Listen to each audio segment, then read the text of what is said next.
Egaa daawwattoota maatii sanyii zoon hara viidiyoo haaraa isiniif qabadhee dhufeera. Yeroo darbe seenaa Dooktar Artiist Alii Birraa isiniif hojjedheen ture. Warreen hin ilaalle duubatti deebitanii ilaaluu dandeessu. Laayik, sheer, sabskiraayib gochuu hin dagatinaan jedha. The Weeknd abbaa isaa Mokonnon Tasfaayee fi haadha isaa Saamraawit irraa bara 1990tti Kaanaadaa Torontootti dhalate. Maatiin isaa godaantota bara 1980 keessa gara Kaanaadaa galan turan. Erga haatii fi abbaan isaa adda ba'anii The Weeknd haadha isaa fi akkoo isaa waliin jiraachaa ture. Yeroo ta'e tokko waa'ee abbaa isaa irratti haasaa ajaa'ibsiisaa tokko dubbateera. Yeroo jalqabaaf waggaa 6ffaa kootti hin argeen, irra deebi'ee waggaa 11ffaa kootti hin argeen.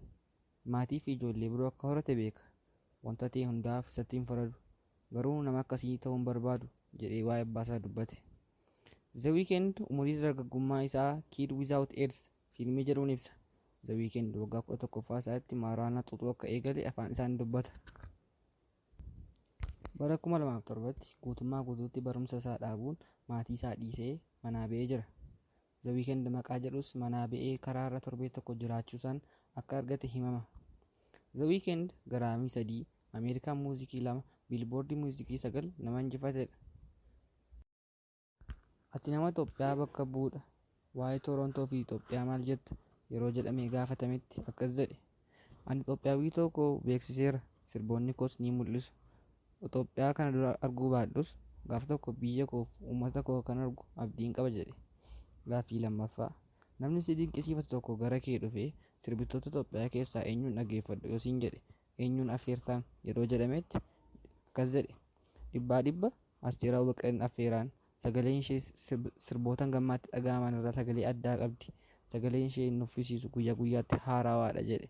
Kanaan wal qabsiisee Mulaatoo Astaaqqee akka dinqisiifatuu fi Xilaahun Gassasee akka ajaa'ibsiifatus dubbateera.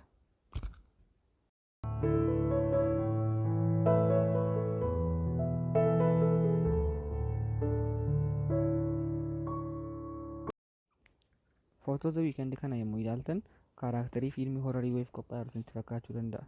Garuu akkas miti. Viidiyoo sirba isaa Save Your Tears jedhu hojjechuuf kana fakkaate. Yaa hangammaatti meekaappii ta'uuf pilaastik sarjarii ta'uunsaa adda ba'u. Sheer, sabskiraayib gochuu hin dagatinaan jedha.